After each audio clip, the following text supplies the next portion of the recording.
Togo Info, le Togo à votre portée. Maintenant, pour répondre plus précisément à votre question concernant les éperviers, je dirais que leur défaite est pénible, elle est triste, et que contrairement à tout le monde, je ne blâme pas du tout l'entraîneur Claude Leroy. Je pense qu'il a permis à d'autres équipes de prendre la Coupe d'Afrique. Il a des états de service qui plaident en sa faveur ailleurs. Je pense que nous avons un problème de système. Il faut vraiment revoir le football au Togo. Il n'y a pas une défaite et une série de défaites de cette nature ne peuvent pas reposer sur les épaules d'une seule personne. Nous avons donc là un problème de système. Il faut des réformes en profondeur au niveau du football togolais. Il faut injecter beaucoup d'argent. Il faut tout faire pour relever le niveau du championnat de football togolais pour qu'on ait de meilleurs éléments qui puissent composer une équipe et que ce ne soit pas juste un rassemblement ou un groupement de quelques stars prises à gauche, à droite, mais qui ait cette complicité-là, qui ait ce ciment-là pour que l'équipe soit une équipe solide. Donc c'est un peu comme ça que moi je vois notre défaite. C'est une occasion de mieux faire et je pense que nous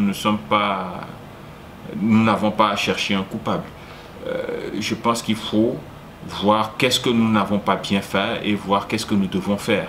Et ce n'est pas juste en changeant un individu, il faut revoir le système. Et si nous arrivons à corriger les failles, nous pensons que donc à ce moment-là, le système va produire de meilleurs résultats. Bon, je ne connais pas les clauses de son contrat quant à ces émoluments. Ce que je vous dis également, c'est que des défaites de cette nature et de cette ampleur amènent à se questionner sur le système et non sur un homme. Vous pouvez vous dédouaner en disant que c'est Claude Leroy aujourd'hui, mais si vous ne savez pas jouer au foot, ça ne change rien. Ou si vous ne réglez pas les causalités, les vraies causes de votre problème, vous l'aurez, puisqu'il y avait avant lui, il y avait quelqu'un, on perdait toujours. Il y avait quelqu'un d'autre avant lui, on perdait toujours.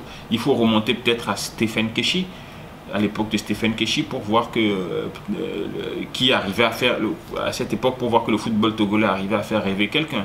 Mais ce n'était pas Stephen Keshi nécessairement. Peut-être à cette époque-là, on avait un bon président de la fédération qui a injecté des moyens dans le football et avait permis de relever le niveau général, ce qui fait que quand même quand on pioche les éléments, ce sont de bons éléments qu'on pioche, ils opèrent dans de bonnes conditions, il n'y a pas nécessairement de problème de prime, l'équipe est plus soudée avec les ADBA, tout ça. Donc vraiment, moi je ne pense pas que c'est un problème de personne. C'est la solution la plus simple, trouver un bouc émissaire, le décapiter, on pense que le problème est réglé. Non, il faut revoir de fond en comble le football togolais, le système de football qu'on a. Il faut des terrains de qualité, il faut un bon encadrement, il faut injecter de l'argent et il faut peut-être des gens compétents pour encadrer les joueurs dès leur plus jeune âge, pour que le temps qu'ils arrivent au niveau où ils sont sélectionnables pour l'équipe nationale, on ait vraiment un choix de qualité.